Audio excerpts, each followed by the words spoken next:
And now former Trump administration employee Omarosa.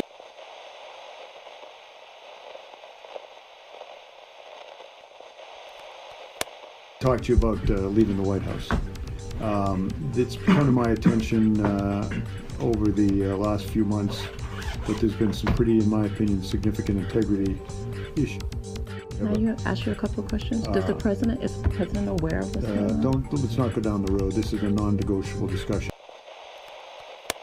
So what's going on? I just saw on the news that you're thinking about leaving. What happened? General Kelly came to me and said that you guys wanted me to leave. No, nobody even told me about it. Nobody. Wow. You know, they run a big operation, but I didn't know it. I didn't know that. Yeah. God damn it. I don't love you leaving at all. Recorded that conversation with Chief of Staff John Kelly, and it was a private situation. He fires her, she records it, and now she releases the tapes. Is she breaking the law by doing that? In the Situation Room. She's certainly violating national security regulations, which I think have the force of law.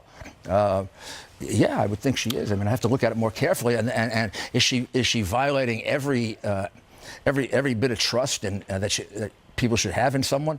I mean, Donald Trump made her. And for her to say that Kelly pressured her, he said to her, it's non-negotiable. That's not pressuring. This is a Marine Corps general. You're fired. He's not exactly going to have a bedside manner. The Today Show just released tapes that shows that she recorded the president as well. Calling her the next day and saying, what's going on, Omarosa? I didn't know you were leaving. Yeah, I heard a little of that tape. Sounds perfectly natural in a situation like where he thought she was she was resigning. He wasn't even happy about that. Most of the things about her never came to him. Hey, Sarah. Sarah, what do you think of Omarosa's new book? I think it's sad. I think the person that gave her the greatest opportunity, she showed who she is, and that's a totally disloyal individual. I think it's a sad. Should she be prosecuted? President Trump tweeting about Omarosa. Here's the latest one, and there's been a lot. While I know it's not presidential to take on a lowlife like Omarosa, and while I would rather not be doing so, this is a modern-day form of communication. And I know the fake news media will be working overtime to make even wacky Omarosa look legitimate as possible. Sorry.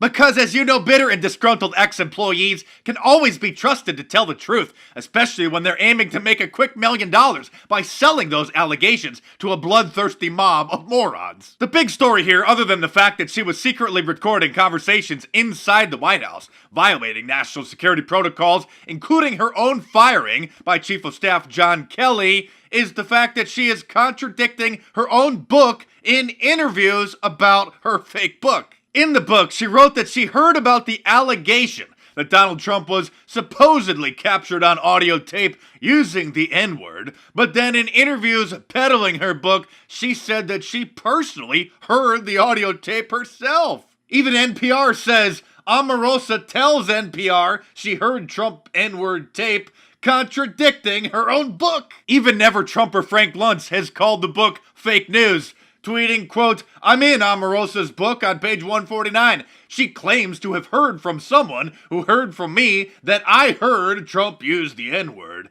Not only is this flat out false, I've never heard such a thing, but Omarosa didn't even make an effort to call or email me to verify. Very shoddy work.